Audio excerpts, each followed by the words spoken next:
Okay. Okay, now bila kita cerita pasal body, cerita pasal activity, semua orang boleh buat. Ada masa boleh buat. Apa Indonesia buat? Dia tak pergi keluar cari friendly match. Orang lain sibuk kelayakan, apa dia buat? Dia panggil Argentina datang. Dia panggil Croatia datang. Kalau tak salah betul lah. Denmark gitu kan. Ke Denmark dia pergi main kat China. So dia pergi jumpa tim-tim besar. AFC dia dah layak sebagai tuan rumah. Dia pergi cari international quality match.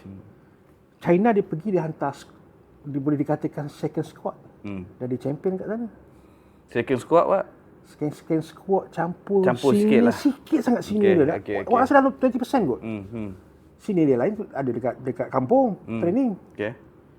AFC dia keluarkan full. Dia gunakan platform yang competition kat China tu untuk bagi peluang new talent dia, list player yang di belakang second line up dia, tebuk first line up ni. Dia buka peluang tu. Tebuk. Baru logik kalau kita nak cakap, baru kita boleh cakap yang tak ada muka sama. Betul. Itulah kualiti yang dicari. Macam mana dia nilai kualiti dia? Berdasarkan perlawanan international. Bukan berdasarkan local liga.